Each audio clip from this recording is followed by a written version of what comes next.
All right, everybody, welcome back to another episode of Enough to Keep Going. This is episode 442 for the week of Sunday, July 19th.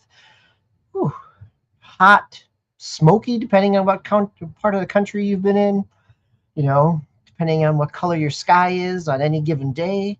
For those of you joining us live, glad to have you here. For those joining you listening, we record every night, every Sunday night at 8 p.m. Eastern Time. And we are the Enough to Keep Going podcast hosts. I am your host, DBQ Hams. Tonight, joining me, as always, running the boards, keeping us live, listening to the audio levels, is Game Logic. Game Logic, how are you, sir? Good, man. And you are correct. Both hot and smoky where I am. And not smoky because it's hot, but smoky for other reasons. Smoky because of smoke floating in over the central eastern part of the United States, or all parts of the United States, depending on which wildfire you're talking about. So our third co-host, Towmaster99, is out for tonight. I am glad to be back, as I was out last week celebrating my son's 21st birthday. 21. And I got to hold the door open for him as he walked through the liquor store at the first time, and he ended up getting sick that day, and not because of alcohol. He got sick with some type of crazy ear infection, and spent the rest of his week not feeling so great. And so that's a different type of getting sick on your birthday type of memory for a 21-year-old. But I am glad to be back tonight and vamping a little bit to give Game Logic a little bit of time to make sure we're all set up. We got our liquids and our caffeine, and we are good to go. So at least he didn't get the explosive diarrhea. So yes. Good thing he was drinking but not eating at Taco Bell. Yeah, right. I mean, this is as someone who has worked at Taco Bell and has collected Taco Bell paraphernalia. Yes, fortunately, this was not his time to devour some Taco Bell along with some explosive diarrhea bugs. So, yeah, welcome to the world, right? Between smoky haze and explosive diarrhea, it is a fun time to be a consumer. All right, but well, you know what?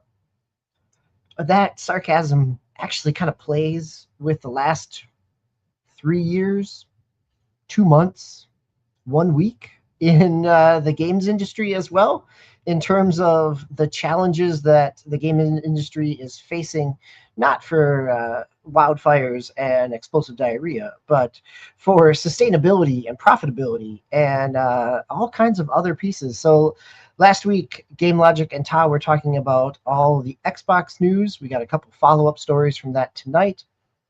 We have the rest of our headlines, as we always do in segment 2. Segment 3 is always about what else we've been playing as we round out the week. But on our top of the show, as we always do, is our main GX stories, big games or new games that have come out this week that we've spent some time with. And so I'm gonna start with mine, because this is a game that I didn't even know existed until it popped up in a news story, because of the backlash that the Sony PlayStation YouTube account got for posting it. So this is Teeto, Teeto. So Teeto is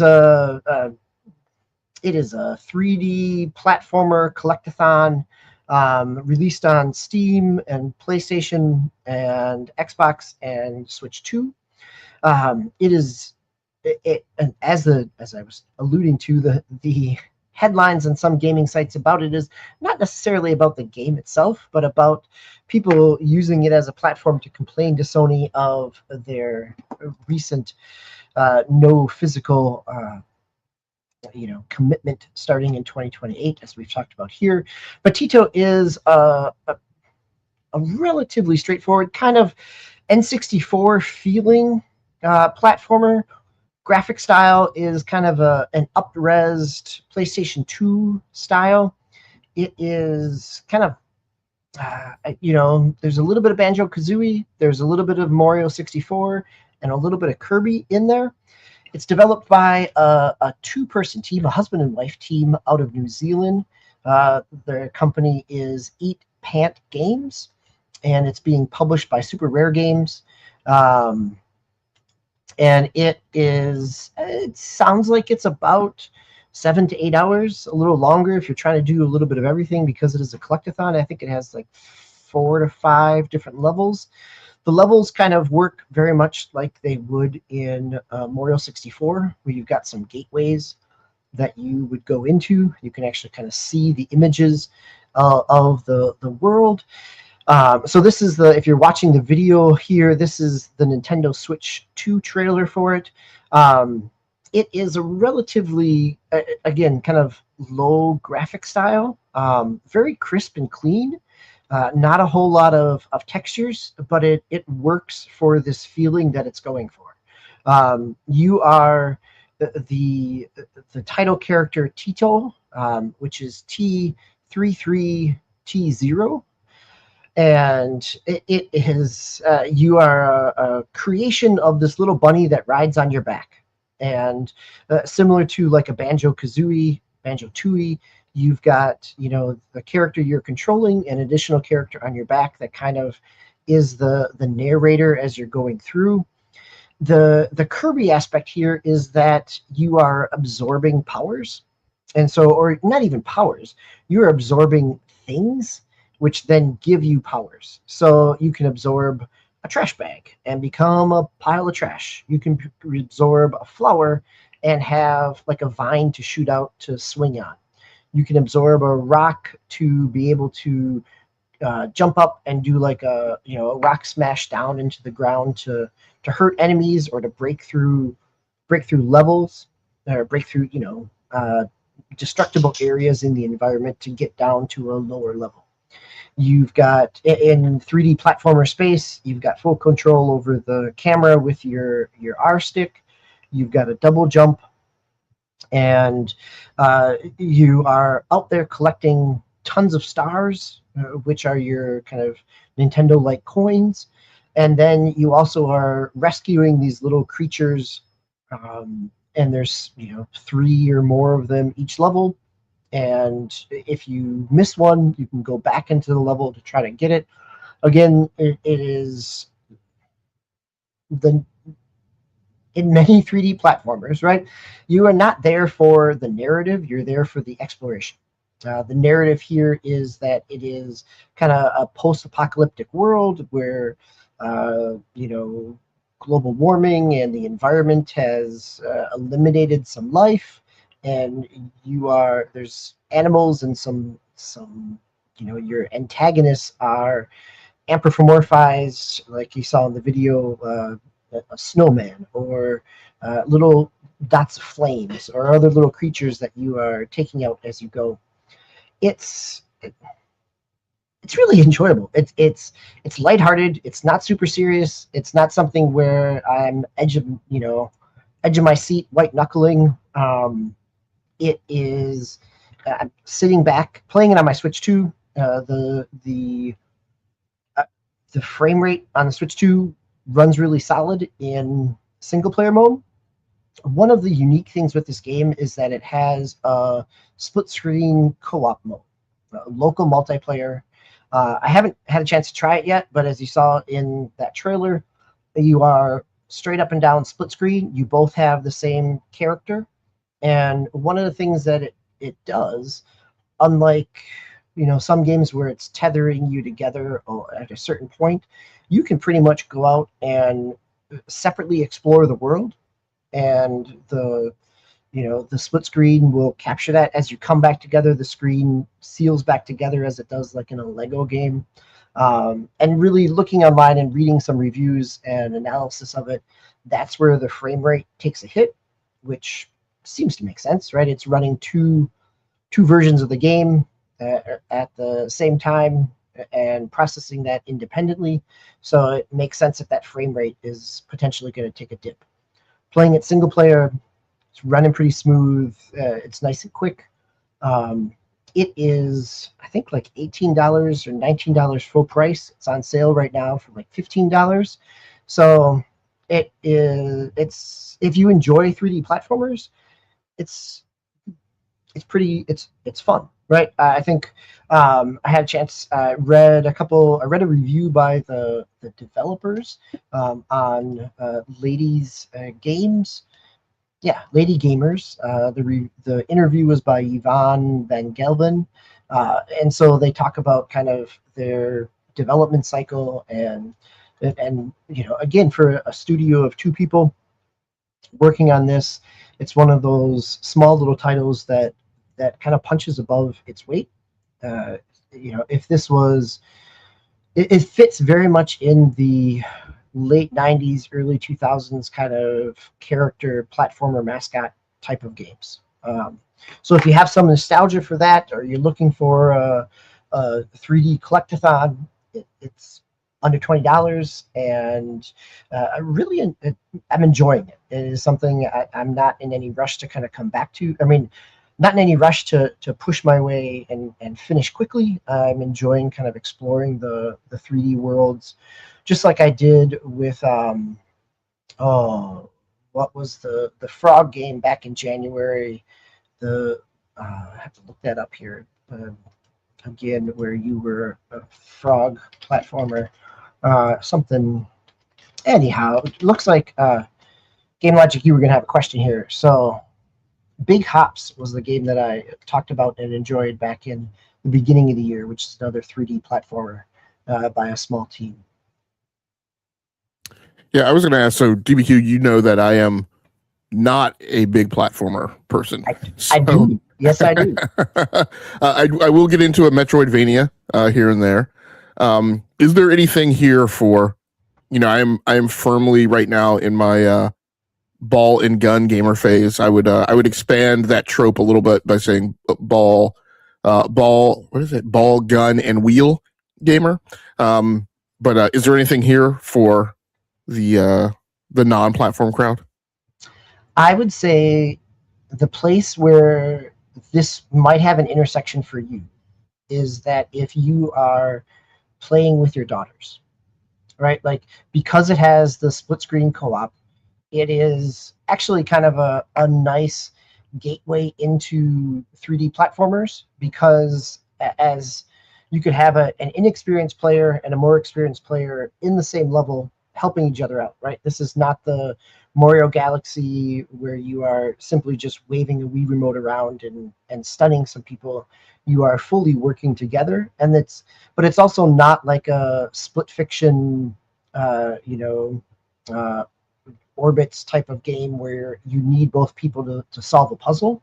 There's not a whole lot of platform puzzling things, and what they are, they're very straightforward. It's more about, I guess if I was talking to Swiss, I would say if your kids enjoyed Kirby, that this game fits very much in that wheelhouse. And so no, I wouldn't say for yourself or for anybody out there who's not a platformer fan, there's not a whole lot here for you unless you are trying to onboard and play with a more inexperienced gamer. Gotcha. And of course, we've got Orbital's coming up later this year. Yep, Orbital's coming up. Yeah, and that is again looks beautiful in that kind of cartoony art style, but it feels very much in the kind of split fiction where you both need to be there to kind of solve puzzle platforming aspects. Hero Down Under, glad to have you here.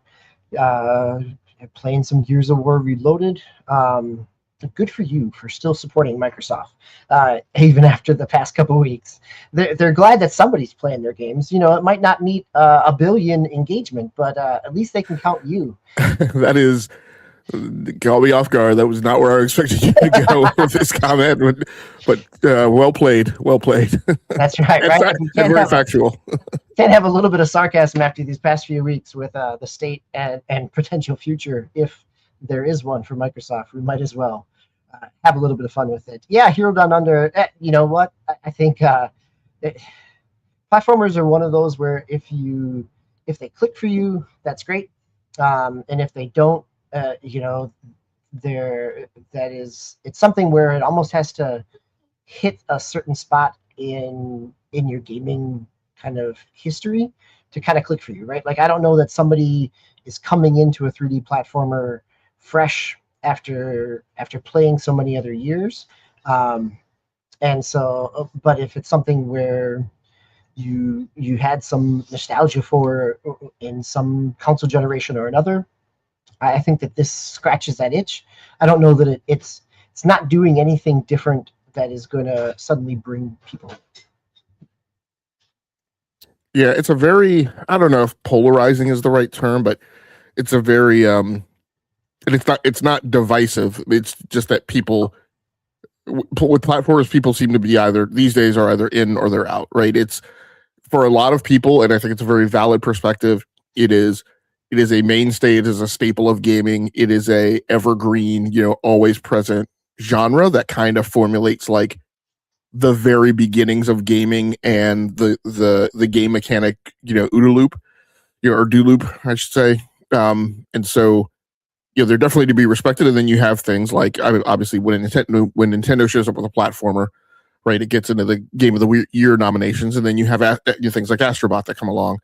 And then you have a lot of people who either just didn't really grow up in the age of platforming as like a mainstream genre, who just, to them, it's like a quirky novelty. And by the same token, you have people who did grow up with it, but like have appreciated like the expansion beyond, right, that paradigm, and have not really kind of come back to it. So people, go ahead. I was just gonna say, I think that's a really great kind of a vector to think about how people, where they click or don't click with platformers, right? Like, if this is something where if you were a PC gamer growing up, or you grew up, on a PlayStation playing, action and sports games, platformers may not be your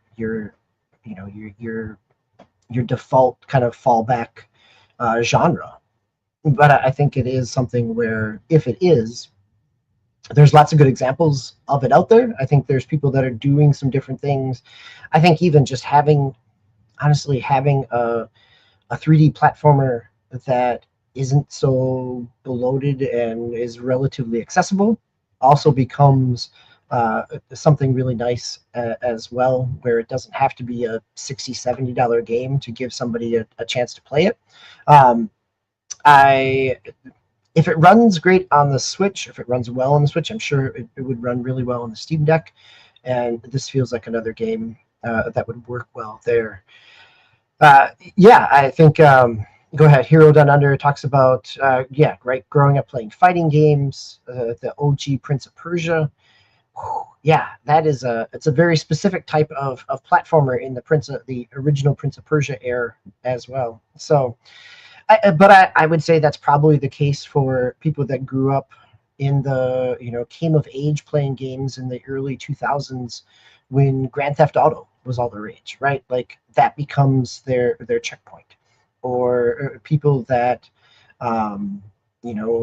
Wipeout and Gran Turismo on the original PlayStation. Like, I think there's spots where, and we've seen this kind of in the indie space, where you see a number of kind of indie small budget horror titles going back to the PlayStation 1 kind of graphical style, mouthwashing from a few years ago, and Crow Country, that people that played Resident Evil 1 and 2 on the PlayStation 2, there's no surprise, guess what? Nostalgia is effective in terms of opening people's wallets. And, indie developers are, I think indie developers are probably doing that in more of a authentic way than some big budget movie studios to try to cash in on nostalgia. Well, it's a big budget game studios, right? Yes. Like, I mean, a large topic of conversation recently I've been saying is, like, I don't know that nostalgia holds the sway that it does, right? And there are a lot of games. One might actually say an entire platform's entire strategy that is banking on nothing but nostalgia. And I'm like, when when you isolate it to that, then it becomes really questionable, right? How much traction it's going to gain. I think that's a pretty good segue into our first news story. But I think what that really does for me is draw a really clear comparison of what I appreciate in the indie space is that here are people doing games within the technological kind of not only visual kind of palette, but also sometimes within the kind of technological confines of smaller budgets, smaller graphical and intensive games, playing around within those genres rather than simply just remastering games from those genres. Like, the nice thing about Teeto is that it's a mashup of a couple different things. Like, it's trying something new. Like, I like that rather than just like, oh, well, here's a remaster of Super Mario Sunshine or Mario 64 or the Crash Bandicoot remasters. Like, I appreciate that modern developers are taking their gaming experience and putting their own spin on it rather than churning it back through the remaster factory. So, speaking of churning it back through the remaster factory, and the fact that last week or 2 weeks ago we had Xbox kind of, after all their bloodletting and 1,600 of 3,200 employees that were going to be let go, they came out saying we're going to specifically focus on some of our big franchises, which I think Game Logic was alluding to, that many of them are historic and have nostalgia tied to them, including Fallout. And so this week, at the end of this week, I think on Friday, right, we got kind of the post, an announcement from Bethesda talking about affirming many of the rumors that had happened around Obsidian shifting from Avowed 2 to a new Fallout project. The rumors that there's been a Fallout 3 remaster working, but basically coming out and saying, yep, we're still here and making something. So what was their announcement, and what's the story here, Game Logic? Yep. So this news story over on Game Informer by Marcus Stewart. Bethesda confirms Fallout 5 in pre-production, Obsidian's Fallout game, Fallout 3 and New Vegas remasters, and updates on the Elder Scrolls 6 and Starfield. Bethesda Game Studios has penned a lengthy studio letter on the developer's project pipeline for the next several years.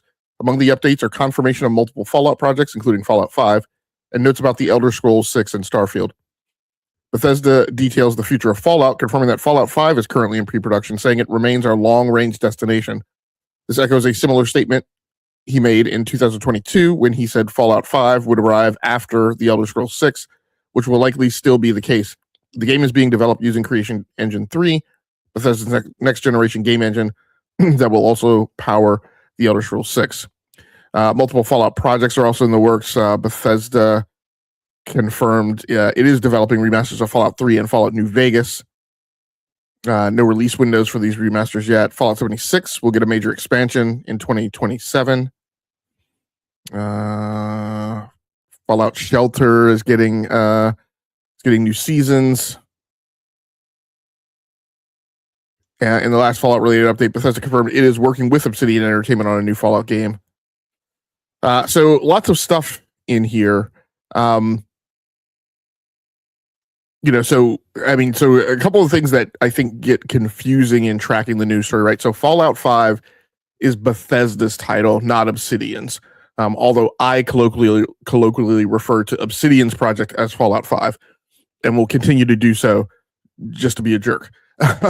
But in actuality, Fallout 5 is the Bethesda title, which is supposedly in pre-production, but is coming out after the Elder Scrolls 6. Now, so like next year is what you're saying. Right. So rumor has it that the Elder Scrolls 6 was on track for a 2028 release. That was before the studio took a 25% cut. So for people who aren't familiar with software development and software engineering, it is mathematically not feasible to continue the same scope of work with fewer people than you originally had staffed and planned in the project plan and arrive on a due out date of the same. So either one of two things must be true. Either that game's going to be, and first of all, let me say, when Bethesda says it was looking like 2028. That means it was at least looking like 2029. Right. Then you take a schwack of 25% out of the studio. So on my, actually, I need to bring out my estimate sheet. So by my estimate, Elder Scrolls 6 is a 2030 game. And Fallout 5 is coming after that. So it's going to be a little tough. There's multiple problems here in my perspective. And so I have been, like I said, I kind of sat down after all of this and lined out like what the Xbox production pipeline looks like to me. You've obviously got Activision, which will come out this year and every year hereafter. Machine Games being told to work on Wolfenstein, or going to work on Wolfenstein. The fastest, I think, Machine Games, and I'm giving Machine Games a lot of credit, that's probably a 2029 game. So do we know that they're working on Wolfenstein? We don't. I'm only going off of the fact, and thank you for bringing me to the next point of confusion. The whole thing that kicked this off is about the big reset email from Asha Sharma, where she said Wolfenstein was one of the big titles, big franchises, big IP that they were supposed to be working on. The kind of 5 or 6 that they were going to target, right? Right. One of which was not Starfield. And now the Bethesda thing comes out and it's saying that they're still planning on working on Starfield. So again, even without Starfield in the mix, as I'm looking at the slate, and I'll just skip to the end, as I'm looking at this slate, I don't see a game coming out from a real game, not a remaster, right? But a game. I don't see a full title coming out from the first party studios that remain until 2029, not counting Call of Duty, right? Right. So Wolfenstein, a day off here as well, right? Yes, yeah. Already have a solid date. Yeah, everything that's already confirmed, like out through Clockwork Revolution, right? But the next footfalls that are coming after that, Wolfenstein 2029, some type of Halo game 2029 if they're lucky. And when I said 2029, I was banking on a Halo 2 remake. But talking to Khalif Adams last Friday night on Brap Show, he doesn't think that Halo 2 remake is the next thing. And supposedly, right, again, lots of rumors and stuff here, Halo Combat Evolved was one of 3 Halo games that were kind of in this common quiver of Halo projects to follow Halo Infinite in the turn to Unreal engine. 2 of those games have now been canceled, and Halo Combat Evolved is the only one. And supposedly, when it comes out, that kind of incremental, like, let's get our feet wet in Unreal Tournament, that roadmap will end, and they'll be off on the next arc. And the next arc is not to continue making remakes. So 2029 for a Halo 2 remake, because you're just remaking something that you've already done. If it's not a remake, that means it's even further out. Obsidian, I'm going to give them credit. Again, probably in this whole thing, I'm giving Obsidian and Machine Games the biggest credit. Fallout next, 2029. Bethesda, Elder Scrolls 6, 2030. If they're working on Doom or Quake, because it was one of the things that was mentioned, although Chris Hayes was just on Blood in the Machine, a podcast. He is a senior, I guess he's a utility or tools guy at, or he's a services. I think it was services. So, and when I say services, meaning we're talking about service oriented structures within software, right? So microservices, service oriented architecture, those types of things. He does that for id, and he said that it has been cut down to 50%. Right. I think that's part of the chatter out there, right? Is can id actually develop another game within the current staffing levels, or is this looking at who was cut from id? Is this the writing on the wall that it is going to be kind of forced into Unreal Engine rather than an id Tech engine? And still, if you're down 50%, as you said, no matter what engine you're using, like the scope and timeline of your game cannot be the same if you're working with half the number of people. Now, of course, in addition to this Bethesda, so there have been 3, I don't know what I want to call them. I kind of jokingly call them the 3 gun to the head emails, help them under duress emails that have come out in the wake of the layoffs. One from Bethesda, one from id, and one from ZeniMax Online Studios, which says we're okay, the hostages are fine, we can still make games, yada yada yada. I think I saw them blink twice just to tell me that they're not actually okay. Like, right. Yeah, the emails seem Yeah, go ahead. Sorry. No, I was just gonna say, like, this is what this announcement to me from Bethesda and ZeniMax, and we get the ZeniMax article next as well. But this feels like it's a proof of life. It's a reminder that we're still coming with stuff.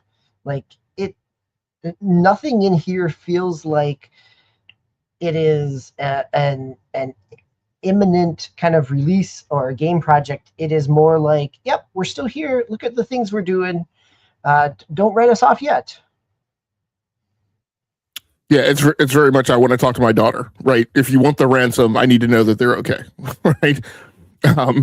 So I'll just finish the rundown. If it is working on Doom or Quake, two titles, which, and again, in the reset email, it's three of the properties that they say they're going to work on are Doom, Quake, and Wolfenstein. That's three games which are made by two studios, one of which has supposedly taken a major schwack. So, like, again, how are those two studios going to put out like some ilk of those three games, like in any like short order of time? Because of course, the other thing that comes across in the reset email is that she wants these games faster, right, in quicker iterations. Playground, probably Forza Horizon 7, probably not till 2031. The Coalition, whatever comes after Gears E-Day, probably 2033. Diablo 5, 2034, and that's just based on Blizzard's own like cadence, for Diablo. In Exile, if they work on some TBD project after Clockwork Revolution, probably not till 2034. The big thing, my point of that is that in conjunction with this email, looking at the pipeline and the remaining studios, there's kind of a bleak bathtub outlook for 2027 and 2028, which should be the ending years of Generation 9 and the spool up to Gen 10, which would be Project Helix. And I'm like, who's making games for Project Helix? And if you're going to have games, because as far as we know, none of these studios are working on games for Project Helix right now, or at least they weren't right before this huge like raising of the front lines. And I'm like, and this is what you do in the coil up going on in the next generation. I mean, it's going to have a significant impact. But at any rate, when we talk about Fallout, there's lots of stuff in here that I question. ZeniMax Online Studios, again, getting schwacked. Very strong indications to me that the only way Bethesda gets Elder Scrolls done, and this was before I even heard about the Fallout thing, the only way Bethesda gets Elder Scrolls done is by getting help from ZeniMax Online Studios, which Asha Sharma has said they are going to help them out. Well, I'm like, if you've schwacked that studio and that studio does Elder Scrolls Online, then obviously they're not continuing the same cadence for that if they've got to help out Bethesda. Oh, by the way, here's the USB chain of this whole thing. ZeniMax Online Studios, who has been schwacked, is supposed to help out Bethesda, who has been schwacked, get Elder Scrolls 6 out, and Bethesda is supposed to be helping Obsidian get it Fallout next out. So, like, again, this, like, I cannot articulate sufficiently, like, as I just walked through that piece, if you can't see the house of cards that this is supposedly going to be, then either the claims and assertions of what's going to get produced are not genuine, or as they make this effort, right, to turn this battleship around, it's all going to fall apart, which is what all of the employees who have been laid off have been saying, many of whom have been interviewed during the Bethesda, during the I can't remember exactly what they're called, but the Bethesda chapter of the CWA union. So many of them said, like, there's no way you're going to keep this together like on duct tape. You've lost institutional knowledge. You've bounced people who were core in putting together the engine at id. And again, it's 6 or 1 half of the other half, 6 or whatever. Like right. Yep. Who you want to believe, but I mean, the one thing that I would stick my toe in the door and mention is, I'm certain that there's parties who say, well, I'm going to believe the survivors. I'm going to believe the people who are there. I'm going to believe the people, right? But also remember, those survivors and those people who are there in leadership now are the new leadership, right? Who have strongly vested interests in protecting their careers, advancing and moving forward. Like, and I hate to say it, look, I've been in this position, right? Where, like, when there are layoffs, if you're a high potential performer, high pots tend to benefit, right? When people get laid off, you tend to get more responsibility. Sometimes you get promoted. Sometimes you get additional scope added to the bucket of the things that you have purview over. So like these are the people who are putting these emails together and sending them out and speaking, who was it? I think it was the id or Obsidian. Yeah, it was the Obsidian, one of the Obsidian producers or directors, who said, people are talking about, Obsidian has lost their identity and, they don't know what they're talking about. It's misinformation. And I don't disagree with that person. Like, I haven't personally seen the whole thing of like, oh, Obsidian's lost its identity. What I saw and echoed was Obsidian has had taken a serious hit to its productivity and velocity. How are you going to get, now you're being told stop working on Avowed, turn heel and start working on a Fallout game. And I'm like, so the day you're told to start a new project, you're not even in pre-production, right? You've got to get basic architecture, tools, technologies to make some down selects on design. You've got to get together a game design document. And the most people that can work on that is maybe about 10, 15 people, maybe. But I'm like, it's not enough to employ the rest of the studio. The rest of the studio can't work on the game because you haven't even formulated what the game is. So now that studio is down to 75 people. What are those other 65 people supposed to do with their time? Meanwhile, these guys are all burning right on overhead or, are projects that are never going to come out, or the burn rate for things that they're pivoting so quickly to. You're absolutely right. From a software development, like this is not something where you can quickly pivot and everybody can just jump in the next day and start working on a project. Like the pre-production phase of video games can often take years, at least under the current model, right? Like I think and this is where I'm shaking my fist in the sky, right? Like the challenge of this is, how do you actually, how does Asha Sharma's stated direction actually be accomplished under the existing studio models and staffing levels of Microsoft Studios, of Xbox Studios? Like, if, and this is, I have not heard anything about this, right? But if what, as you're talking about, right, the Elder Scrolls to Fallout to Obsidian's Fallout, like all that piece, like if Microsoft Studios, Xbox Studios looks at the setup for Call of Duty and says, the only way we put things out quickly is we smush all our teams together and everybody's working on stuff together. It's the Assassin's Creed motto at Ubisoft as well, right? But that is not structurally what it's the MCU model. It's the MCU model too, right? Which is now funny that she made that comment that, oh, Call of Duty is bigger than MCU. One might wonder if she was looking at the MCU model of the way they do things, right? Particularly with regards to the visual effects studios, right? That there are lots of in-house and contract work out to these visual effects studios, and they are the ones that really gate the pace at which these Marvel movies come out, to the point where there are lots of visual effects studios that are afraid of taking on the work, because it's like, once you take on the work, like, you can't miss.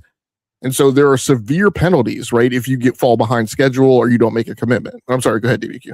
No, I think that's exactly right. Right, we saw that with some of the late 20 or early 2020s with Ant-Man 2 and some other places where the visual effects studios were operating under significant crunch and also producing things that, whether it was for Disney Plus television or for full feature film production, kind of got knocked for their quality or their pace of production.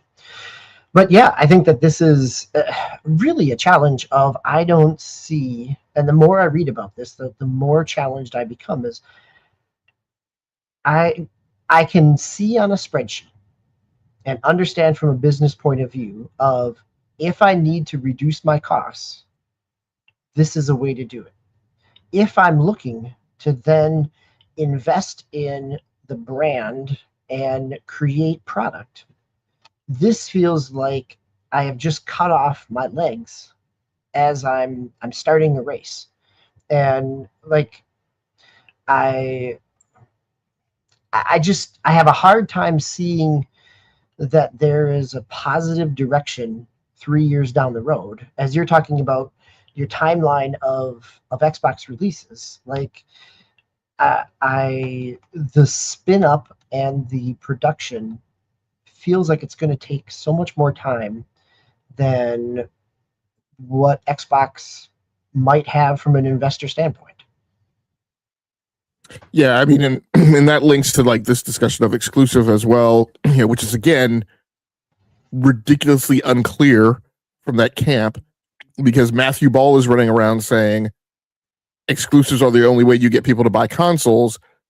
And he and Asha are saying, this is not a temporary thing. This is a major part of the strategy. It's not going to go away. And then you have Matt Booty saying, well, let's pump the brakes on that. Gamers should not expect every single player title from first party to be exclusive. I'm like, well, way to go to like nail the mixed messaging, once again.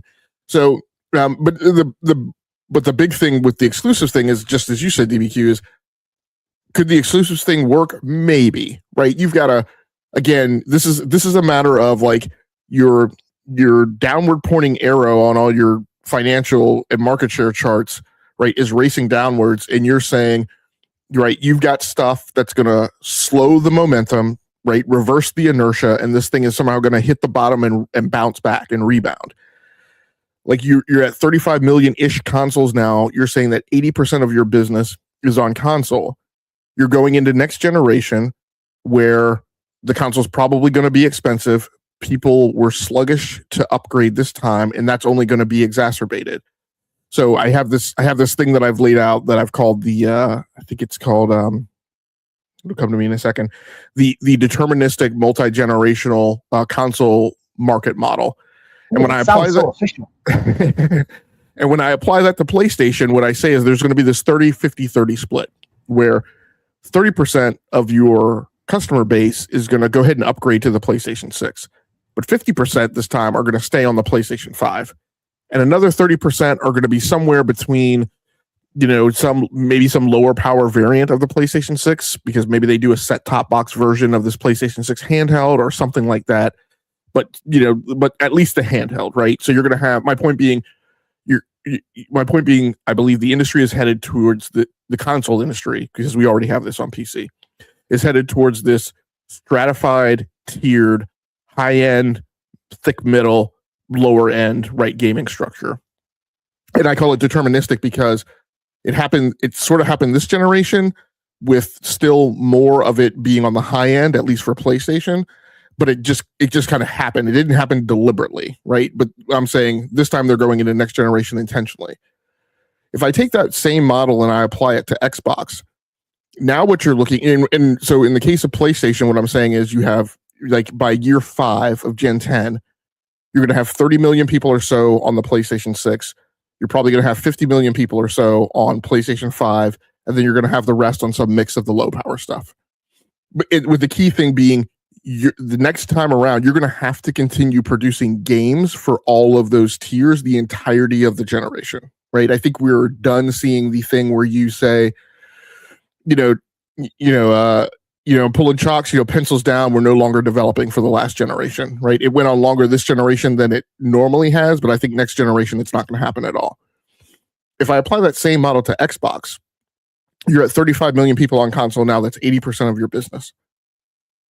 So if only 30% of those people upgrade, and I think you're going to have less than 30%. I think you're only going to have 15 because of the expense, and I think you're going to have more people who leak out of the ecosystem and defect over to the other side. So now, like, you're gonna have like 10 million people maybe who upgrade to the next thing, a bunch of people who stay on the series, and the low, it's the Series X, right? And then your low end, you already have your low end in the Series S, which is your anchor. And by the way, you don't have a low power mode flag like we're seeing is going to be developed in the PlayStation SDK. So it's just and now you're saying in 2028, 2027, 2028, you're not really going to have any first party games coming from the studios, and your exclusives are going to be remasters. And I'm sure people are going to point out, well, PlayStation did T-Lu 2 remasters. I'm like, time out. They did T-Lu and T-Lu 2 remasters. They didn't do an entire portfolio of remasters, right? They had new games coming out. It's simply that one of their franchises, and admittedly one of their key franchises, and I guess somewhere in there, the Uncharted collection thing came out there too, right? There were remasters from Naughty Dog, right? But Miles Morales came out, Spider-Man 3 came out. Yes, Horizon Zero Dawn remaster came out, but Horizon Forbidden West also came out, right? There were not as quick a cadence as last generation, but there were some new games. And now I'm looking at the portfolio of the remaining first party Xbox studios, and I don't see where those new games would be coming out in that time frame. And this is before they take another schwack at another 1,600 people. So it's just it's hard to believe the ad copy that's coming out. I mean, my personal stance is, out of this whole announcement, I'll believe it when I see it. But I'm not sitting here holding my breath, waiting on the next Fallout game. I'm moving on, to do other stuff. I don't know. What about you, DBQ? I mean, I think we've been talking about it, right? Like, I think the believe it when I see it is, I would not only just apply that to Bethesda's announcement from Friday, but all of the direction that and the positioning that Xbox is doing. That again, I think you are absolutely spot on to point out, like, we are only halfway through the 3,200 cuts.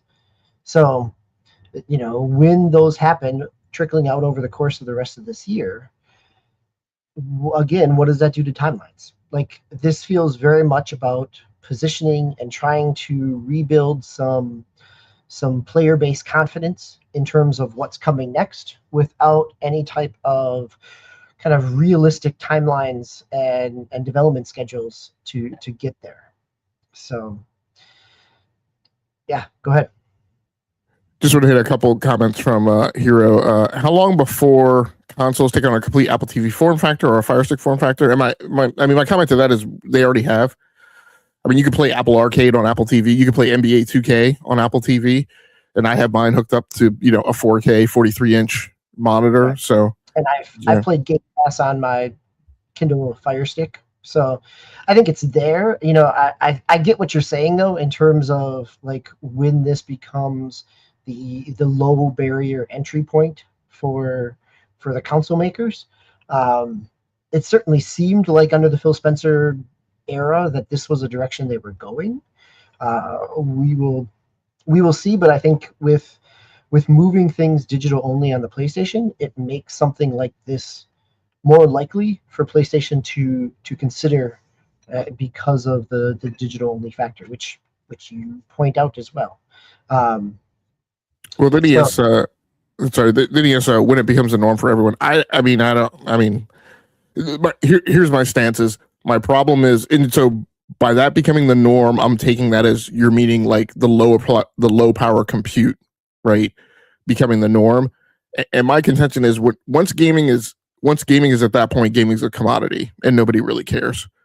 But then I would contend, even if it's the norm, that is the norm for video streaming, and people still, right, spend money on high end, right, video entertainment.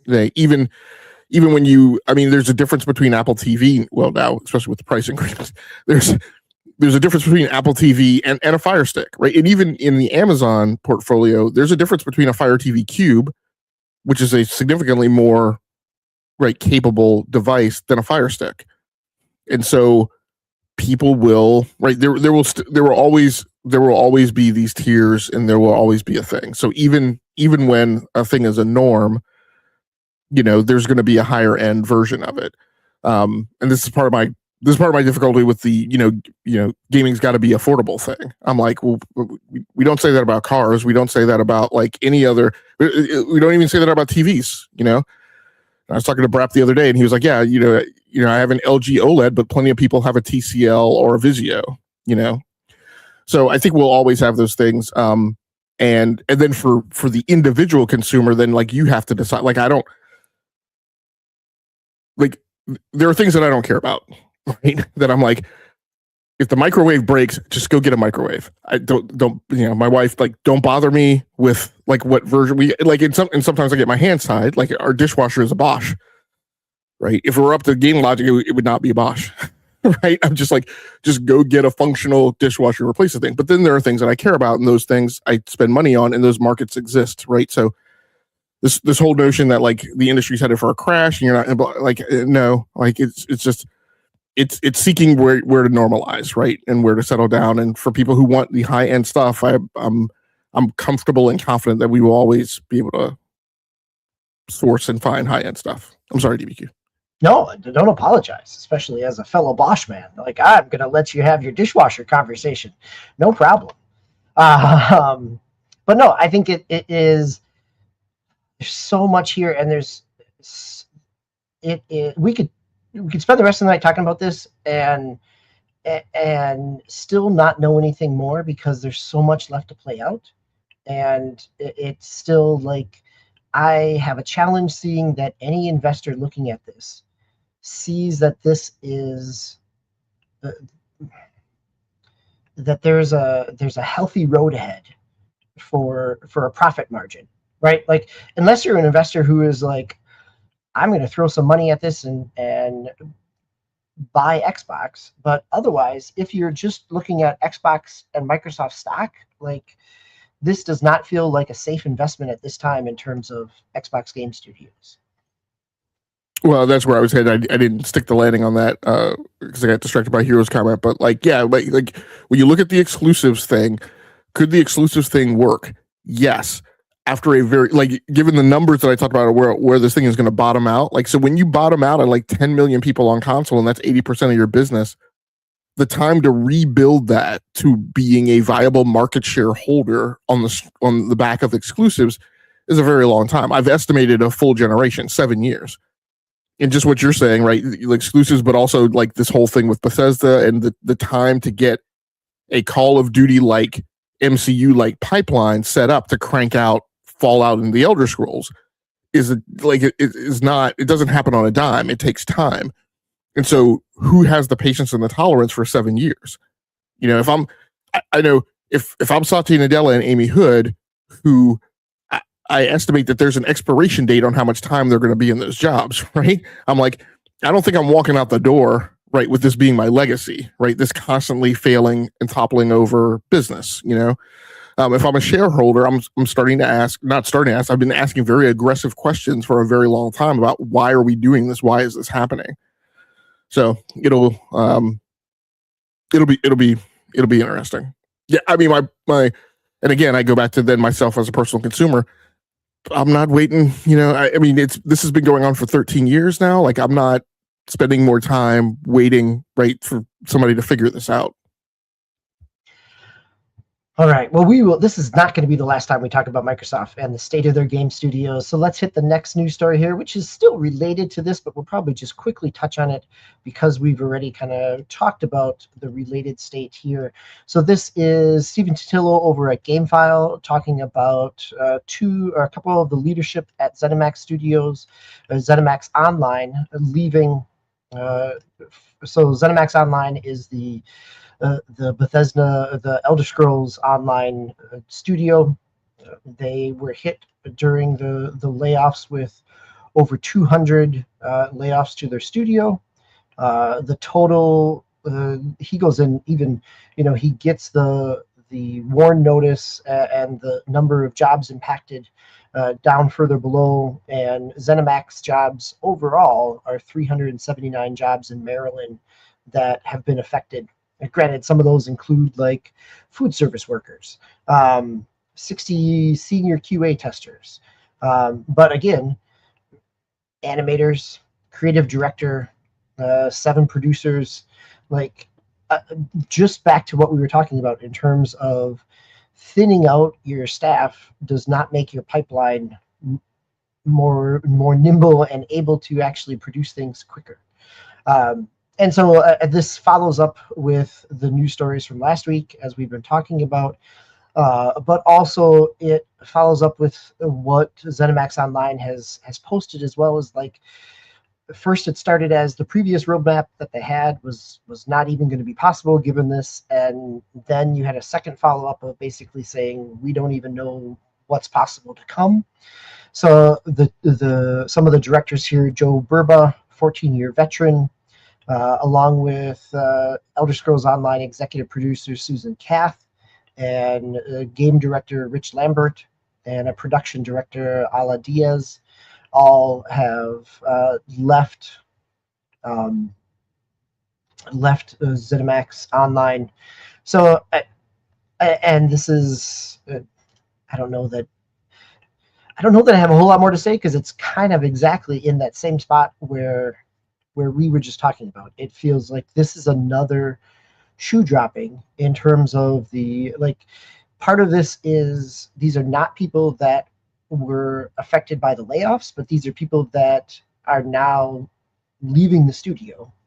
And whether that is, we don't know. I haven't seen any reporting that this is whether this is voluntary or whether this is an encouraged retirement, right? Like, there's lots of ways that corporations can approach these things, but no matter what the impetus was, the result is the same: is that more talent is left studios, and it is whether it's id, whether it's Bethesda, whether it's ZeniMax, the challenge of spinning up, pivoting, sustaining development on things all becomes more and more complicated, and more of a struggle with a smaller staff to be able to support that.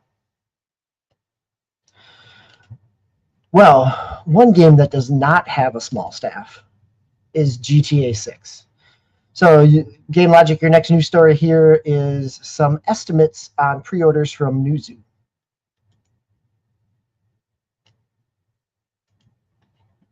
Yeah, so this news story over on GameIndustry.biz by Sophie McAvoy. Newzoo GTA 6 pre-orders generate estimated $260 million globally during first week of campaign. Grand Theft Auto 6 generated roughly $260 million in digital pre-orders during the last week of June, with Newzoo data indicating that $180 million was brought in across the US and 5 European markets, including the UK, France, Spain, Germany, and Italy. Pre-orders for GTA 6 began on June 24th, with the game set to launch at $79.99 for PlayStation 5 and Xbox Series X and S as a digital-only release. Newzoo forecasts that sales of Rockstar's highly anticipated title could reach $3.3 billion to $5.2 billion by the end of its launch week in November. Yeah, I mean, and the most interesting thing is, despite all of the extreme outcries and anger about PlayStation Physical going away, not only that, but the Rockstar statement of we're doing game code in a box, that had zero impact that I can tell on pre-orders. I mean, maybe it would have been 270 million. I don't know. Maybe they would have made maybe the projection would have been for them to make $6.2 billion by the end of the first week. I don't know. But in the grand scheme of things, like I said, I don't, this hasn't had the chilling effect on GTA 6. That being said, that's not to say that other smaller games that come along won't be impacted. Time will tell. But yeah, this is, I guess this is good. What I'm waiting to hear, and that's more impactful. And I heard things like, I think this is true, that there are people who pre-ordered GTA 6 who don't have consoles yet, right? So people have ordered the game, and then they're playing the waiting game, right? Trying to see, which way, everything, the market's going to juke left or juke right on prices on consoles, and see if, maybe there's going to be a Black Friday thing, or, maybe the Strait will be open, finally full and open, and, prices will come down. Maybe, I don't know. So I thought that was pretty interesting that that is the tactic people are taking. That is actually pretty surprising. Earlier in a generation, we've seen that before, where the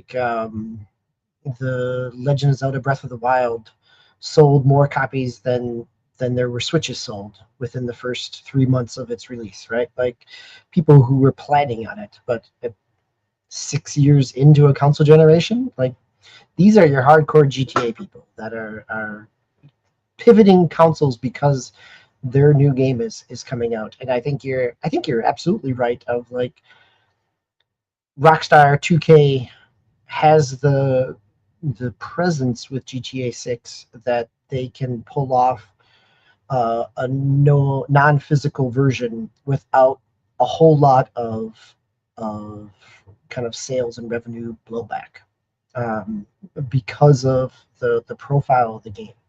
Whether that works for other games, we'll see, right? Like, I think it could cut both ways, right? I mean, it could split either direction, where this kind of opens the floodgates and everything else becomes easier because people got used to it with their big title that they were prioritizing, or it becomes easy for big titles but harder for smaller games that people are not already pre-sold on.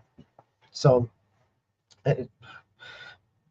just like our last news story, we will have to see where things go. So let's head into our final news story of the week over here at Game Rant, talking about Valve and the Steam Machine. So a thing which did not get $180 million worth of pre-orders because there just weren't that many available. Valve, this news story over on Game Rant by Mosen Bagery. Valve shares official new comment on Steam Machine price. One of Valve's engineers has stated that the RAM and memory crisis is only getting worse, raising concerns that the Steam Machine's price could increase rather than be reduced. The Steam Machine was officially released on June 22nd with surprising price tag starting at $1049 USD. While the high price did not stop the flood of pre-orders, it sparked many discussions about the future affordability of gaming. Shortly after revealing the prices, Valve officially explained why the Steam Machine is so expensive. According to the company, the ongoing RAM and memory crisis, along with the higher than expected costs of most components, left it with no choice but to release the console at a price close to its production cost. Now, one of Valve's engineers has shared new comments on the situation that do not exactly paint a bright picture for the future of the Steam Machine. And the quote here from Yazan Aldayat, one of the engineers involved in the Steam Machine's creation, said, quote, honestly, the memory crisis is still getting worse. He also added, just in case people are not aware, what people are seeing on retail shelves right now, from our observations, is lagging what we're seeing from a bulk supply by at least 3 to 6 months. While he did not say directly, Aldayat's comments could hint the Steam Machine prices are unlikely to go down and might even become more expensive as key components are becoming increasingly difficult to obtain. Jason Schreier, who interviewed Aldayat, said the engineer believes the pricing will eventually fix, quote, the pricing will eventually fix itself. Either prices will come down or this kind of pricing will become normal if the memory crisis never abates. Let's see. Pierre-Loup Graffet, another Valve engineer interviewed by Schreier, said, we're basically building everything we can get our hands on. Graffet added, quote, we're limited by memory capacity for sure. And I just want to make sure I get all the quotes out. Aldayat said, quote, we suspect that the Steam Machine is a really good way to solve a very real problem that people have.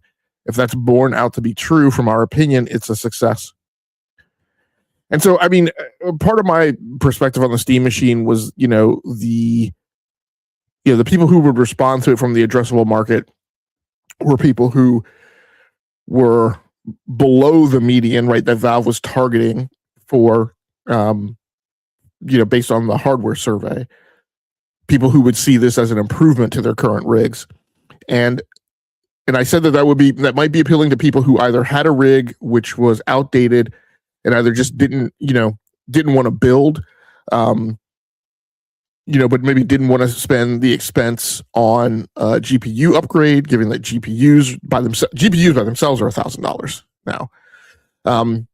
But then this thing comes out right at the price, and it may not be as appealing to that demographic. But if you let that drift right over time, and the market for alternatives to the Steam Machine becomes more contested, all of a sudden the Steam Machine, may not wind up seeming like a bad thing, right? If the price of GPUs continue, increases, if the roadmaps, right, don't progress, and we're, I'm on an RTX 5080 for my top end system now, and I'm looking at, what happens if an RTX 6000 series doesn't come along, right, on the regular cadence? What does that mean? Even with my consoles, and one of the conversations I've been having with myself about what I'm going to do is, what happens when these consoles hit the 7-year point, right, where they should have been superseded? And it means one thing to me if I have visibility that something is coming, right? And so maybe it doesn't come at the 7-year cadence, but I'm at least aware of what's coming next. But if there's silence, that landscape starts to look different for me, right? Because then I start to make decisions, and then I start to say, well, if it's starting to look like the next thing is a thing that's going to be outside my guardrails that I've established for how much I'm going to spend, and it's going to be late, maybe I just decide to get rid of them and double down on PC, right? I mean, my future paradigm is if these things, I've set guardrails, and if they exceed that, I'm going to be PC, Switch 2, and Steam Deck. And so, right, if I see lag and I see the projection that it's not going to get better, then I'm just going to go ahead and make that shift now, right, and simplify things for myself. So it'll be interesting. The Steam machine is right now is a thing that is not on my purchase radar. Like it's outside like my threshold. I don't know what is it for you, DBQ? Yeah, it's definitely outside my purchase threshold just based on its price point. I think it's also within the current landscape. It's a hard sell because my PC is running most of my stuff. I'm not running things on Ultra if I'm running something brand new, but it's running pretty well. Like if I was at the point of if I needed a new PC, was looking at what cards were and what prices were and trying to figure out like if I was looking to, as you said, grabbing a whole new GPU, at that point, the Steam machine becomes something like, well, maybe. I think it depends on where you are within your product cycle.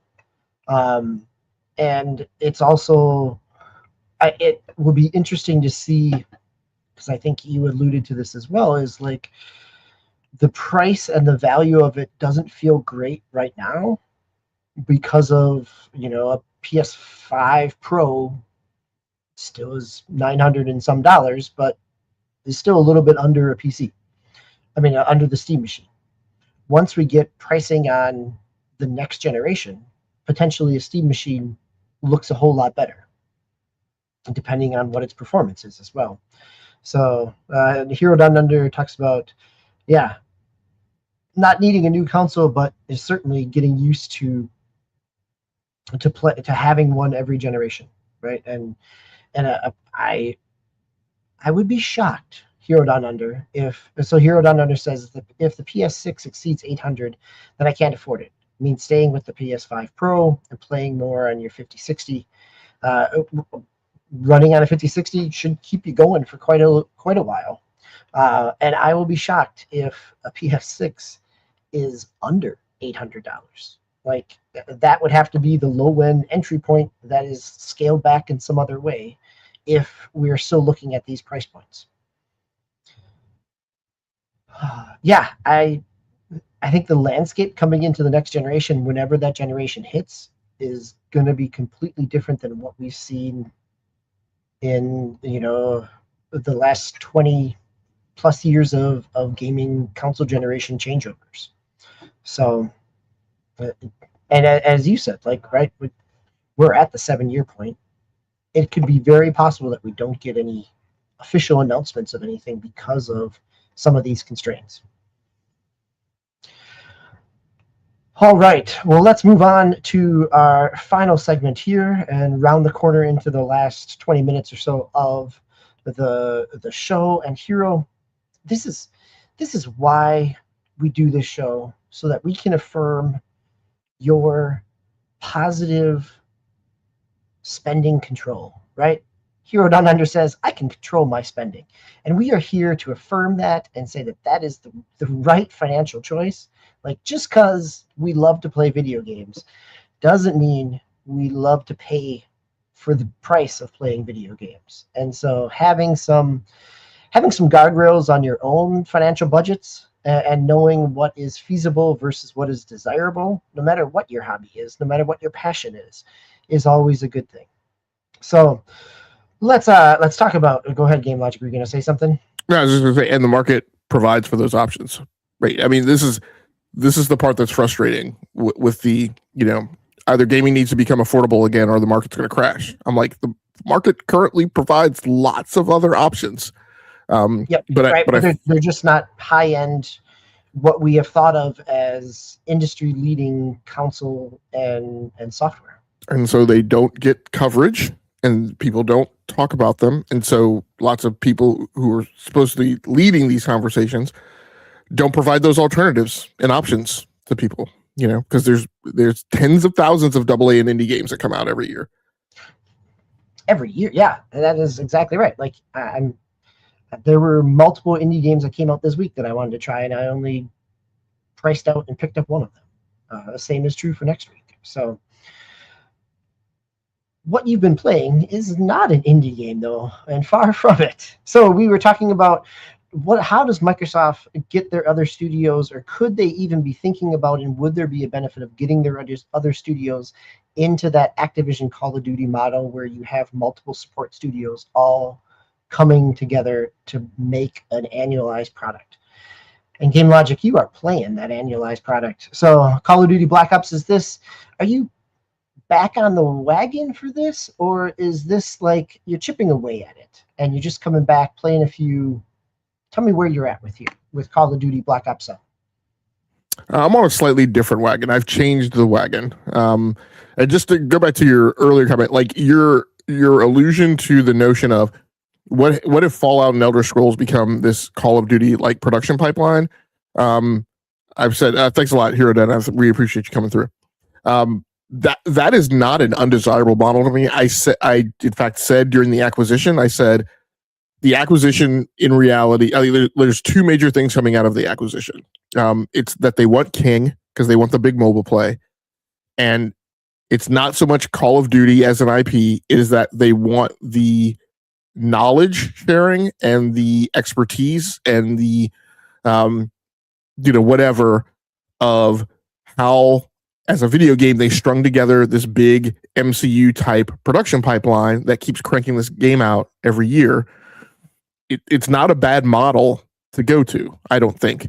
And so. It's certainly an easier model to go to if you're formerly kind of self-running, independent-facing internal studios that were purchased and brought into the fold now have a good chunk of their staff and leadership gone from them. That if you're going to pivoting those who are left standing certainly are more willing to pivot than if you just tried to pivot with the existing structure.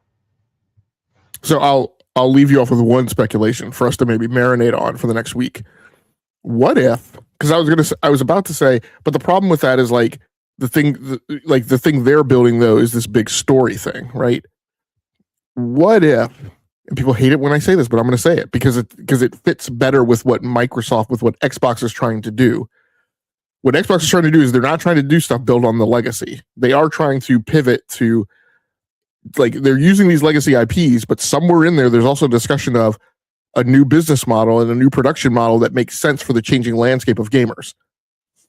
And the changing landscape of gamers is not people who play, right? We're about to find out at the end of this month, is not people who pay $50, $60, $70 for a Halo remake so they can play an 8-hour campaign, single player. So what if Elder Scrolls, they're not doing this now, but in the future, like you put together this big pipeline. What if you put out Elder Scrolls, right? You put out Fallout, but like the next thing that comes is an Elder Scrolls that is a conjoining of the traditional single player Elder Scrolls with the motif of Elder Scrolls Online. What happens if the next Elder Scrolls that comes out is a 8 to 16 to 20 hour campaign linked with a continuing game as a service content delivery thing?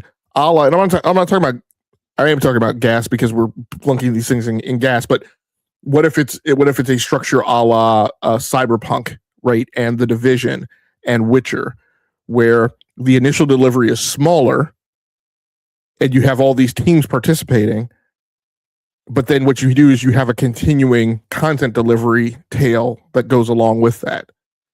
And it's a manageable, fiscally responsible tail, right? Where you don't have these multiple studios out off doing their own thing, but they're using common assets, common pipeline, common technology stack. You get some efficiency there, And because, one of the things that I say, we go, Doom the Dark Ages didn't sell that well. I'm like, well, what if, I'm sorry, it's interesting when I go back to whatever happened to episodic content. Like, whatever happened to, like, the industry had an idea on how to solve this problem. It said, let me do AAA, but let me do smaller chunks of it. And I'm like, maybe Doom the Dark Ages is the type of thing that is like, would have been a great, like, 8 to 10 hour campaign up front, and then had, 2 DLCs that follow it, like, at smaller scale, annually. So, at any rate, I digress. I'm on a different wagon. I went back, and the reason I went back to Call of Duty is because like I said, I'm very much in my kind of comfort food zone of gaming. I've kind of backed off of worried about what's on Metacritic and the zeitgeist and what's going to be the game of the year discussion. And I'm just like, I just want to play the genres that are my favorite genres. I just want to play shooters, action RPGs, sports games, flight sims, space sims, that stuff. So a healthy part of my diet this week has been first person shooters. I picked up High on Life, by the way, on Steam for like $10. So I'll be playing that in the background. And I also said, as I've been saying for the last few weeks, I want to also get into more of doing my own discovery, because the games media doesn't point us to these games as much. And so there's some racing game that I picked up on Steam. Like I did a lot of, deep diving and searching for racing games and first person shooters. But I said, okay, so shooters is going to be a big thing. And for some reason, I started going into my head this paradigm of Rushmore. Like, what would be the faces on my Rushmore of first-person shooters? And first of all, right off the bat, I'd say it would be 5 faces. It wouldn't just be 4. And I started thinking about like the games and the IPs and the franchises that would be on there. And Call of Duty would not be on there. But I said, no, one of the why did I love Call of Duty? And I said, one of the things that I loved in Call of Duty, because I was also thinking about action RPGs, I love the inventory meta. I loved like going in, just mix and matching attachments, trying out the effectiveness of different weapons in battle, like landing on, oh, this is a great build of a weapon, right? This is a great combination. And I said, I want to go back to that. And then I also struck on, as I put myself through that thought process, what it was I didn't like. And what I didn't like was the battle pass. Although I was jazzed up about the battle pass and like operator skins and all that stuff, and I went through hills and valleys of that, what I really disliked was that I'm grinding through the battle pass. It's on a time limit. That's the big thing too, right? It's, now I've got X number of days left in the season and I got to finish the battle pass. So I said, let me go back to Call of Duty. I don't mind focusing on Prestige because Prestige doesn't have a time limit other than like it's got a 1 year time limit. And I'm just going to play the weapons that I like, as I had kind of decided before. I'm not going to worry about shotguns and weapons and sniper rifles and things I don't like. And I said, and let me just focus on that. Let me just focus on the inventory meta, like just constantly trying mix and matches of different builds and going through that loop. And I'm like, and I really enjoy that. And I also, because I'm now not focused on the battle pass, I don't mind playing for 30 minutes or an hour and playing a few matches and getting off and not feeling like I've got to grind or find a 4-hour block of time, right? Because so that's what I've been doing. I've been playing for like an hour. So yeah, it's been really enjoyable. Like I said, I went back, I didn't get the battle pass. And I may, at some point I may get like not this season because there's only like 4 days left in season 4, but I may at some point buy like the regular $10 battle pass because there are some new weapons unlocks. There are some new weapons that you can't get, whole weapon platforms, right, that you can't get access to. Maybe, but even without those, there's like a crap ton of assault rifles and submachine guns and all that stuff. So like, maybe I'll feel compelled to do that, but not right off the bat. One specific gun you're chasing, like the urgency of it is easier to kind of put off and to not feel like the FOMO for. Exactly. So that's the new wagon. It's just it's one of the games that I do like the PvP. I do like, going into a match and feeling good about doing well in a match. There's not a ton of competitive shooters that like I'm really a huge fan of. So yeah, that's the redefinition of the new wagon, and so I haven't minded going back. Nice. I love that approach, right? I love the let's define our own wagons of like play the things you like. Like at this point, there are so many outlets where you can find information, and impressions of the big titles. We each have a little bit of our own niche, and we cross over genres nicely so that we have the chance to have some of those comparison conversations. But it also isn't, it is it is difficult price wise, it is difficult time wise, and in an industry where the big name titles get fewer and farther in between.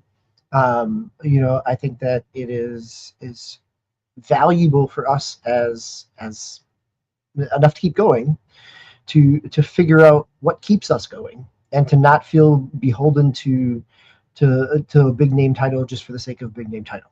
Granted, we're in the middle of summer, and when we hit the fall, when there's a lot of big name titles, I'm pretty sure both of us will be like, "Oh, I kind of want to jump on." Just knowing our own history. But yes, I love this idea because I have spent the summer kind of doing this. Other than picking up some indie games here and there, I have basically been playing sports games and racing games. And that has eaten up a lot of my past week, as well as playing EA College Football 27. You all talked about kind of the controversial pay to, the microtransaction aspects within Road to Glory, the single player kind of superstar mode, and the coach dynasty mode. I've been playing in dynasty mode. I'm on my third year of started off at a small team, a small D1 school, and got to a bowl game and then just got totally outclassed. That was kind of where we talked about it a few weeks or 2 weeks ago when I was on. One of the things I like is the way they do job offers now. Is the job offers before were not. They not only didn't feel like they were equivalent to the performance that you gave, but they were not always like, if you were bringing a team to a bowl eligible, you were getting an OC coordinator at a big school job offer, right? But now you have, the way they're doing job offers is that you get teams that are interested in you, and you get teams that have open offers, and so you can express your interest. And if you are interested in a team that's not interested in you, potentially your interest might bring you up on their top 5. If you are interested in a team that is also interested in you, if they say yes, you automatically take that job. And so I moved. I picked up a Rutgers. So I moved to Big Ten school, picked up and played Rutgers. One of the challenges of moving teams at this point, before there's a patch coming where they're patching up some of the AI computer controlled recruitment, because they're not spending all their NIL money. And so it's easy. What happens, the result of that was that I came into a school that had a really poor recruiting class, because the current state of the AI is such. Got to a bowl, made it to a national championship, had a couple of job offers. And one of the things that is so interesting is, depending on your team, you have, and depending on kind of the stats of your school, not only of like how you built your team, but also like historic stats in terms of kind of prominence and legacy and career, draft eligible people, that you will have bigger pools of NIL. And so I had Michigan had an opening. I was number 4 on their board. They had 4,000 more NIL points to spend than I did. I would have gone from 2,000 NIL to 6,000 NIL, and so you would have the ability to bring in bigger ticket, bigger star recruits. Didn't get that job, so I'm in my second season with Rutgers, but now one of the things I've noticed in the second season, like the first season, I was going after 2-star and starting to be able to persuade some 3-stars. And now I have 4-stars who are interested in me, 3-stars who are right away, and I can even be competitive with a few 5-stars because I won a national championship. So it is on the field, it plays nicely. There's still some, like anything else, right? we know the EA slider system that you've got to play around with a little bit. So yeah, it's enjoyable once you get past the microtransaction pieces, and or at least once you get past the controversy of the microtransactions, because they are now out of them and out of the game. There's a lot of game to enjoy, and I'm certainly still enjoying it. So your final game here is, I'm very curious on. So your final game here is for blah, blah, blah. See, I've been talking too much. Forza Horizon 5, and as somebody who has gone back to 5 after kind of feeling I wrung a lot out of 6, what brought you back to 5? Is it just that you, of the platform that you were playing it on, or was there a pull after playing some of 6? A little bit of both. So part of what pulled me back was just the fact that I have Forza Horizon 5 on Xbox and on Steam.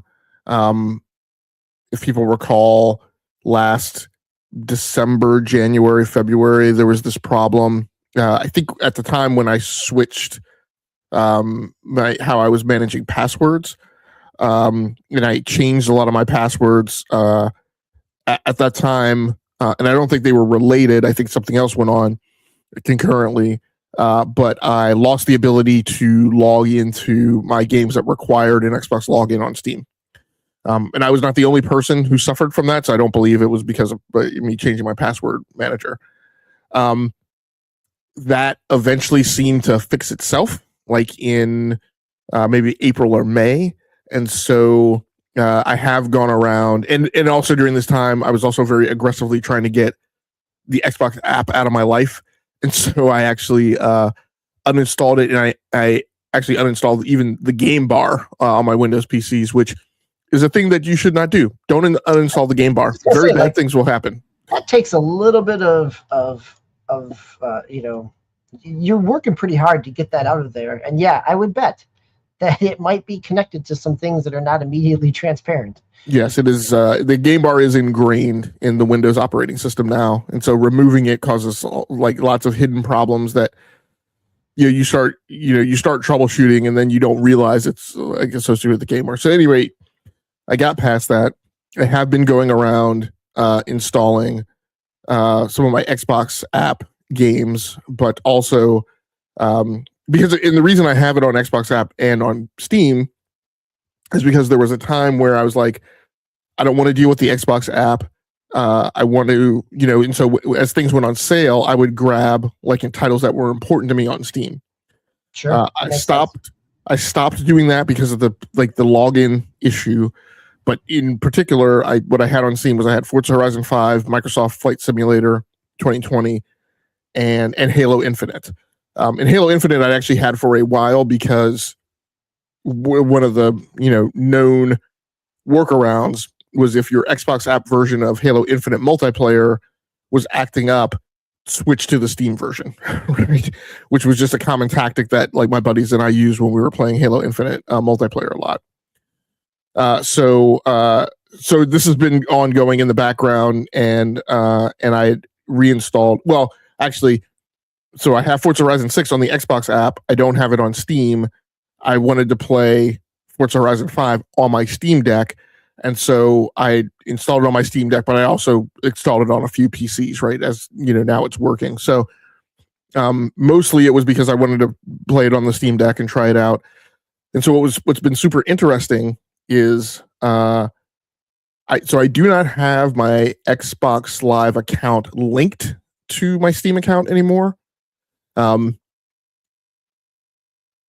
But obviously but I log into it like on per instance, but I don't have it linked like so where it's automatic all the time in the background, and it's sharing data, because that's the thing I decided I didn't want any of, like that whole thing about like the Xbox app UI now showing like all of your games. When that started showing up, I was like, nope.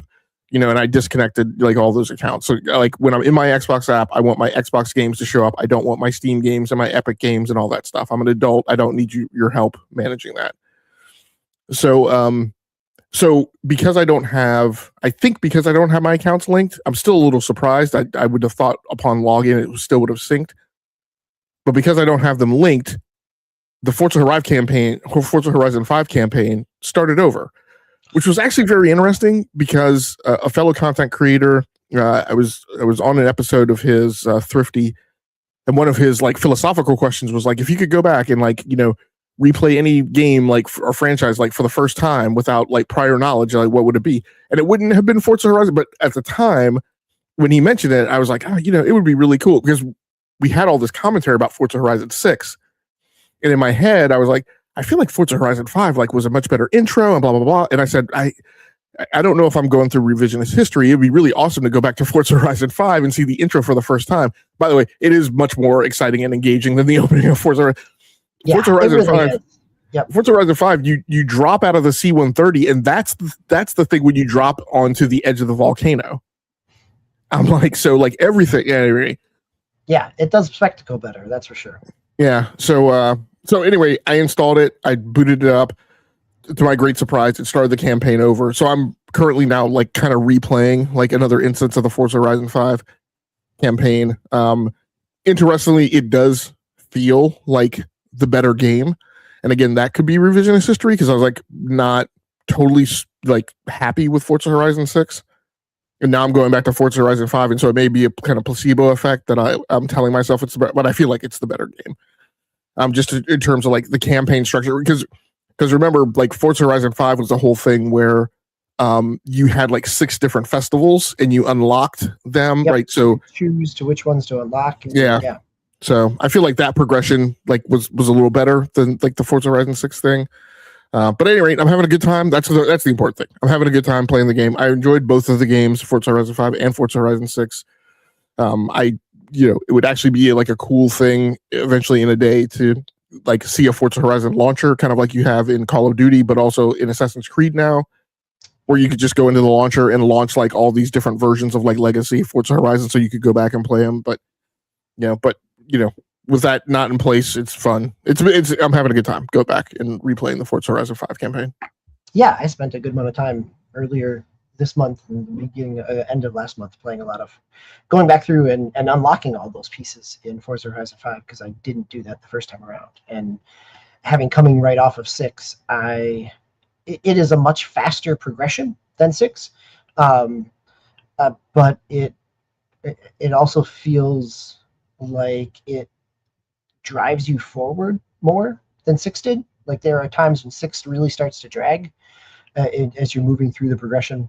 I would just say this is not a serious critique at all, but I appreciate how Mexico has sturdier trees than Tokyo.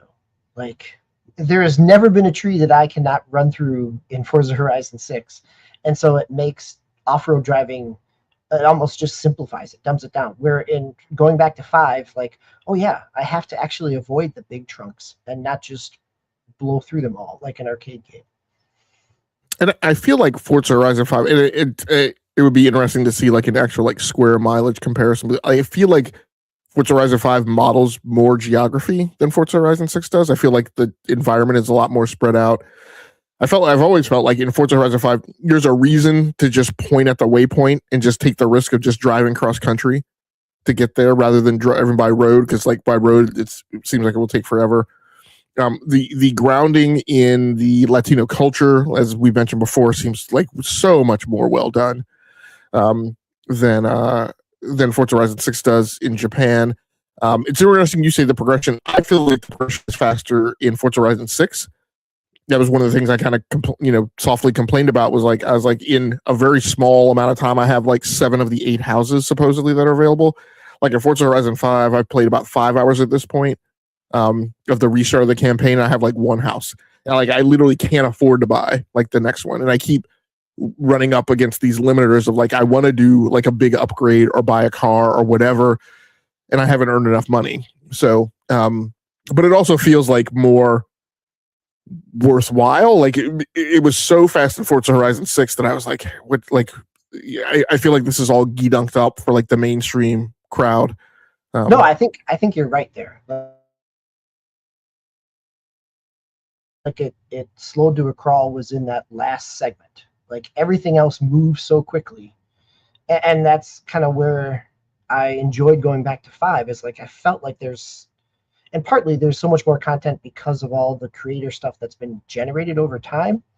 But even just playing the actual initial races feels like there's more meat on the bone, and maybe it's because you don't unlock fast travel right away that I spent a lot of time jumping from race to race and not being able to do that. But I'm glad to hear that you're enjoying going back in and playing Forza Horizon 5.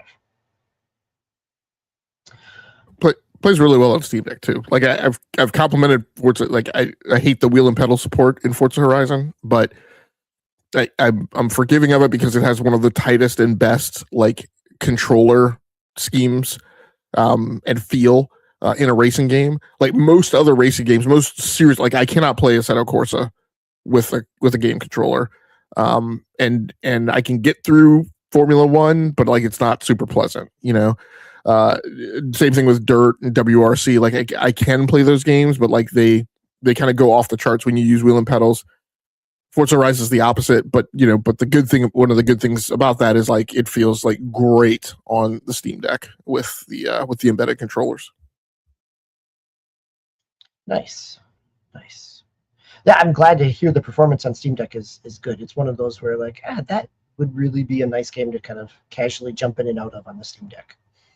It does take tweaking for performance. It does not perform well natively. It's in fact, it's the only game on Steam Deck that has driven me to the point of going to look up the game specific profile. Like most everything, I just run everything with the same profile. I just use and I keep it on the system, default. Yep. The system. Yep. But this one I was like, oh no, like I had to go in and like tweak and tune and find like the profile online and that said, set it up. And I flipped the switch to, use a per game profile for this one.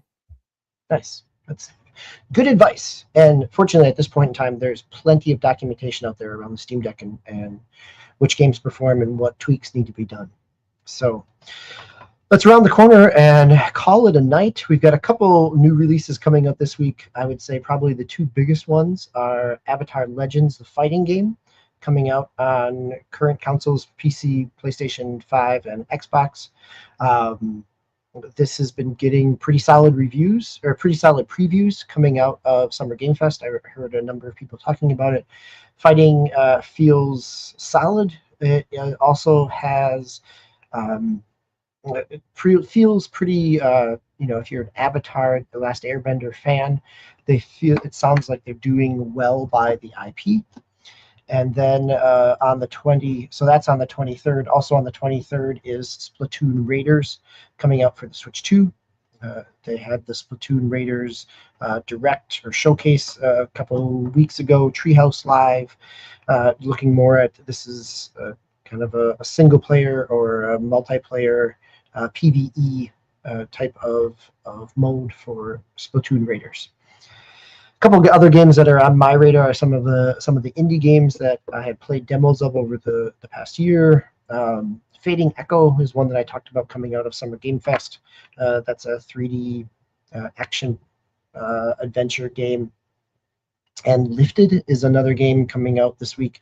It's kind of a 3D side-scroller platformer, but it's designed by a former Disney amusement park director. And so, it had a couple name changes. It's been in development. It was first announced back in 2022. So I'm curious if that's not one that I'm going to jump on right away, but I am looking at it Lifted to see kind of what it reviews like or how the impressions are. Anything else on your radar for the coming week, Game Logic? No, well, like I said, I'm pretty much taking enjoyment in backlog gaming. The racing game that I bought, by the way, was Red Out 2, which is a previous release, but Anti-Grav Racer was on sale on Steam for $10. So, that's what I surfaced in my newfound discovery. Gotta love those. If you can buy a game for the price of less than lunch, that's not a bad sign. So.